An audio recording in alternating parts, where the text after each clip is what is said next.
You're listening to Systemic Error Podcast. The failure was designed. Republicans say Trump's guaranteed death is coming if he gets his way, based on an article by Nick Hilden.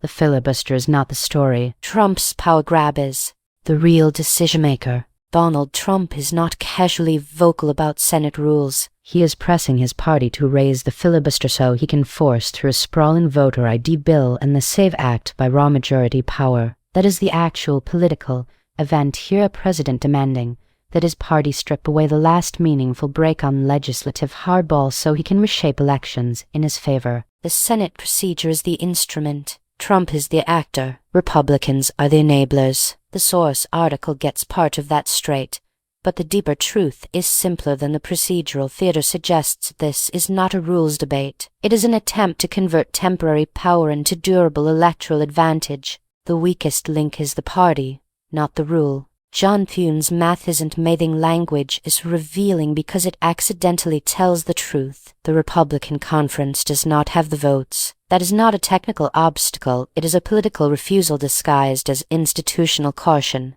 Lisa Murkowski and John Curtis are openly resisting, and Kevin and Kramer admits many more Republicans oppose blowing up the filibuster than are saying so. That silence matters. It is not courage, it is cowardice dressed up as conference discipline. Republicans know Trump wants the wrecking ball. They also know they would rather let him swing at the Senate from a safe distance than confront him in public. The filibuster is a shield, not a moral principle. The article repeats the standard Senate mythology. The filibuster protects the minority, preserves debate, prevents overreach. Sometimes that is true in the abstract. In practice, it is a tool that both parties have already bent when it suited them. Democrats broke the 6-vote threshold for most presidential nominees in 2013. Republicans did the same for Supreme Court nominees in 2017. The system survives not because anyone reveres tradition, but because power keeps testing the limits and redrawing them. That is why the current Republican argument sounds so thin. They are not defending democratic restraint as a principle. They are defending a rule that currently protects them from their own president's impatience. The filibuster has become the only thing standing between Trump and a more explicit assault on election access. That makes it a temporary barrier,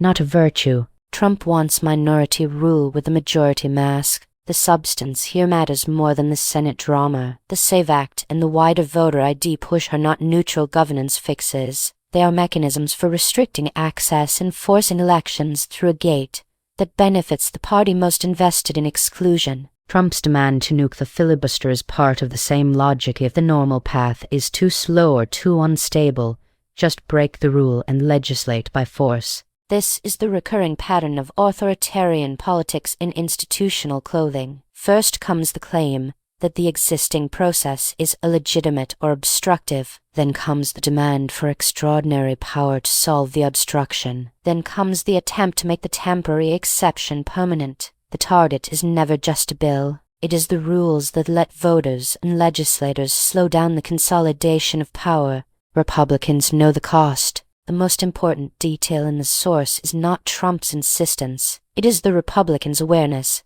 that nuking the filibuster would also hand Democrats the same weapon when they regain control. They understand the bargain, exactly what one party can do in a moment of panic, the next can do in a moment of retaliation. That is why some of them are resisting. But this is not principled statesmanship, it is self-preservation. They are not defending a neutral institution against abuse. They are defending a weapon they expect to need later. The Senate's current guardians are people who only believe in restraint when they are on the side that might lose. The larger pattern. This story is about how authoritarian pressure works inside a constitutional system. A president demands escalation. A party leadership hides behind procedure.